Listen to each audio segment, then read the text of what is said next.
Bonjour, c'est Anaïs Guyot, j'espère que vous allez bien. Je suis sophrologue consultante, j'accompagne les entreprises à replacer l'humain au cœur de leur organisation en outillant les hommes et les femmes qui la composent à savoir gérer eux-mêmes, elles-mêmes, leur stress et leurs émotions. Ça y est, c'est aujourd'hui.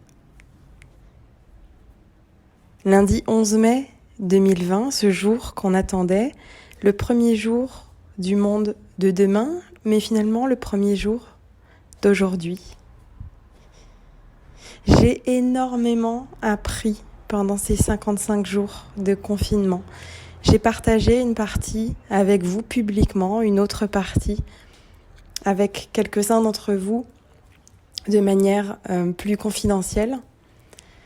Je voulais vous délivrer un seul message pour aborder cette journée, peut-être du premier jour du reste de notre vie.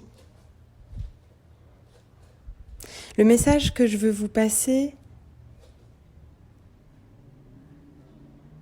c'est d'oser enfin avoir le courage de vivre. C'est Marianne Williamson qui nous le dit dans Un retour à l'amour.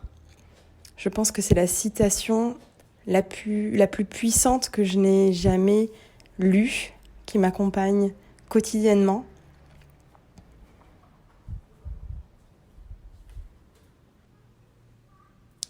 Et si je la reprends dans la version française de son livre, notre peur la plus grande n'est pas d'être inapte. Notre plus grande peur est d'avoir un pouvoir incommensurable. C'est notre lumière et non notre noirceur qui nous effraie le plus.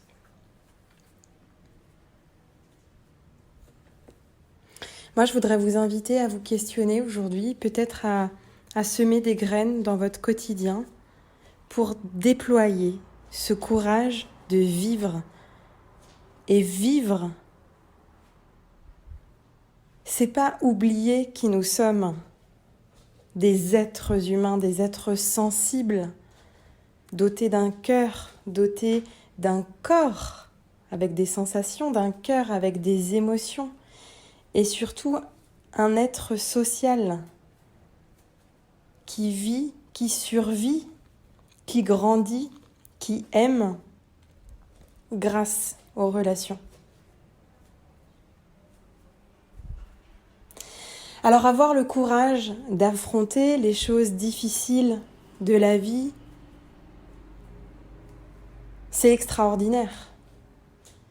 Mais est-ce que nous avons le courage au quotidien d'oser être qui nous sommes, d'oser être à l'écoute de cette émotion qui se présente quand nous avons une discussion avec quelqu'un et qu'on sent que c'est pas ok, que ça vient pas respecter qui nous sommes en profondeur? Est-ce qu'on a le courage d'oser le verbaliser?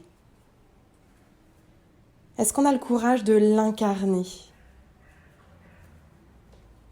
Moi, je voudrais vous inviter vraiment à partir d'aujourd'hui, lundi 11 mai 2020, individuellement et collectivement, souvenons-nous de qui nous sommes, des êtres humains dotés d'une tête qui pense, mais aussi d'un corps qui sent et d'un cœur qui ressent.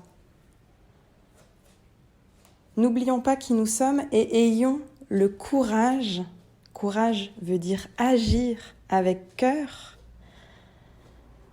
Donc ayons le courage de vivre pleinement. D'oser baisser les armes et de nous frotter avec toute notre sensibilité, toute notre vulnérabilité, mais également toutes nos forces, tous nos talents, nous frotter à ce que cette journée et les suivantes vont offrir sur notre route. C'était le message d'aujourd'hui. Je vous invite vraiment à votre manière, là où vous en êtes vous aujourd'hui, à vous questionner et peut-être à semer les premiers pas de cette vision qu'on peut avoir collectivement, ce courage de vivre avec authenticité, sensibilité, vulnérabilité.